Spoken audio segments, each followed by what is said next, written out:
Maka di dalam Islam tidak ada namanya ya angka sial, bulan sial. Podcast kita. Pada kesempatan kali ini kita sudah bergabung bersama guru kita tercinta Ustadz Rahmat Pujianto. Assalamualaikum Ustadz. Waalaikumsalam warahmatullahi wabarakatuh. Sehat Ustadz? Alhamdulillah bikhair. Insyaallah.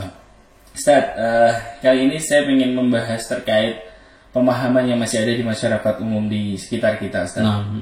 Terkait masalah angka sial, tanggal sial, sama bulan sial. Terlebih kita sekarang berada di bulan Muharram. Yang kalau orang Jawa bilang bulan Suro. Ketika dengar bulan Suro itu sudah terkesan serem Ustaz. Karena stigma negatifnya dengan pemahaman bahwa ini bulan sial gitu kan. Nah, terkait pemahaman ini dari syariat kita sendiri, dari Islam sendiri, bagaimana Ustaz menasihati terkait pemahaman seperti ini Ustaz?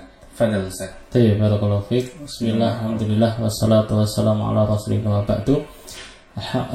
Memang kita sadari dan kita tidak bisa mungkiri kenyataan yang ada di masyarakat sejak dulu sampai detik ini, ya, bahwasanya banyak sekali di antara kaum muslimin secara khusus masih meyakini akan adanya bulan sial, tanggal sial, hari sial dan seterusnya, atau bahkan juga mereka meyakini adanya binatang-binatang yang bisa mendatangkan sial, tanda-tanda sial dan seterusnya, seperti burung gagak ataupun burung hantu ataupun mungkin kupu-kupu dan seterusnya.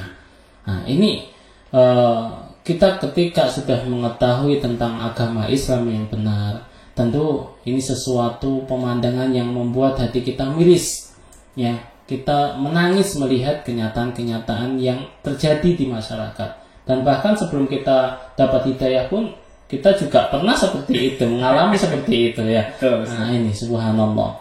Maka kita yang pertama harus bersyukur atas hidayah sunnah ini, sehingga kita bisa mengetahui perkara-perkara yang benar, ya. Kita bisa menjauhi perkara-perkara yang salah, dan kita bisa beribadah kepada Allah sesuai dengan petunjuk Nabi Sallallahu Alaihi Wasallam. Terkait tentang masalah pemahaman yang berkembang di masyarakat dan bahkan sudah mendarah daging, ya. Maka di dalam Islam tidak ada namanya ya angka sial, bulan sial, kemudian hari sial. Kenapa demikian? Karena Allah SWT Maha baik, Allah Maha sayang, Allah Maha kasih, Allah Maha Rahman dan Rahim. Tentunya Allah SWT ketika menciptakan makhluknya, itu pun juga ciptaan Allah sesuatu yang baik pula. Pasti semua yang Allah Subhanahu wa ta'ala ciptakan di atas muka bumi ini ada sesuatu yang bermanfaat buat hidup manusia. Karena Allah sangat peduli dengan makhluk yang bernama manusia, itu kita semuanya ini. Ketika Allah SWT menciptakan bulan-bulan tertentu, kemudian kalau seandainya bulan itu mendatangkan kesialan, berarti bertentangan dengan sifat Allah Maha baik. Nah, maka daripada itulah kita sebagai hamba Allah, kita melihat siapa yang menciptakan ini semua. Allah Maha baik, berarti semua ciptaan Allah adalah sesuatu yang baik, tidak ada yang mendatangkan kesialan. Dan bahkan kehidupan seorang mukmin itu semuanya beruntung. Tidak ada namanya sial itu menimpa pada kaum beriman. Ketika mendapatkan musibah, orang beriman beruntung. Ketika mendapatkan kelapangan hidupnya, orang beriman beruntung. Bahkan ketika melakukan dosa pun juga beruntung. Kenapa? Karena dengan dosa ia bisa bertobat. Dengan tobat itulah Allah mengganti dosanya dan kebaikan yang bisa mengantarkan ke dalam surganya Allah SWT. Nah, kadang ini gini Ustaz permasalahannya, yang mempunyai pemahaman seperti itu kadang teman dekat kita sendiri, saudara kita sendiri, atau bahkan orang tua sendiri yang qadarullah masih dengan pemahaman seperti itu.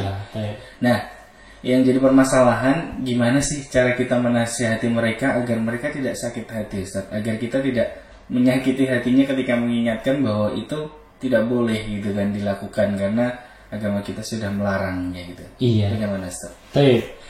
Memang sebagai tanggung jawab kita sesama umat Islam atau sebagai seorang anak kepada orang tua, itu merupakan tanggung jawab untuk kita memberitahu kepada mereka. Tapi yang perlu diingat, ada rambu-rambunya ketika orang itu mau memberikan peringatan kepada temannya, kepada orang tuanya, kepada saudaranya. Nggak boleh asal-asalan, nggak boleh hanya modal semangat. Nah, kalau hanya modal semangat pasti akan berakibat lebih parah lagi nanti. Banyak sekali teman-teman kita yang hanya bermodal semangat dalam mengingatkan, akibatnya justru akan membuahkan kemungkaran yang terjadi. Dan ini tentunya tidak kita inginkan toh. Nah, namanya kita itu berdakwah, harapan kita supaya yang kita ajak bisa kembali kepada jalan kebenaran. Maka daripada itulah Allah SWT menyuruh kepada kita dalam sebuah firman-Nya, ud'u ila sabili rabbika bil hikmah. Serulah kepada jalan Rabbmu dengan cara yang hikmah, dengan cara yang santun, dengan cara yang sopan, dengan cara yang lemah lembut, tidak seperti gurui. Apalagi kita sebagai seorang anak kepada orang tua, jangan nadanya itu seperti gurui orang tua. Karena namanya orang tua itu kalau ya dikasih tahu anak itu merasa kowe iki ya lagi dia ini sore kok ngandani wong tua kan gitu ya. Maka daripada itu dengan cara yang sopan, lemah lembut, dengan pendekatan ya hati ke hati kan seperti itu, dengan cara kasih hadiah. Ya, maka dengan cara-cara seperti itu diharapkan hati orang tua itu bisa lembut dan menerima ajakan kita. Kita sampaikan, kita kasih pemahaman bahwasanya apa yang dipahami selama ini oleh orang tua kita ya tentang hari sial, bulan sial dan seterusnya, apalagi ketika mau pernikahan harus cari dino sing apik, tanggal sing apik, bulan sing apik. Akhirnya kasihan anaknya pengen dan segera nikah diundur. Nah, setahun lagi, 2 tahun lagi, 3 tahun lagi, tuh kasihan. Ya kan?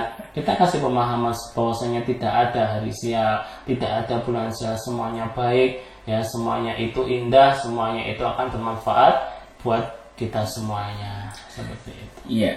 Dan permasalahan terakhir nih, Ustaz. Kita sendiri nih misalkan yang sudah tahu seperti ini, tapi kan kadang kadar iman kita kan naik turun, Ustaz. Iya. Nah, boleh nggak Ustaz dikasih nasihat kepada kita, tips menjaga agar ketika kita iman kita turun kita nggak terjatuh di dalam pemahaman seperti ini. Iya. Agar kita tetap terjaga di dalam budaya ini.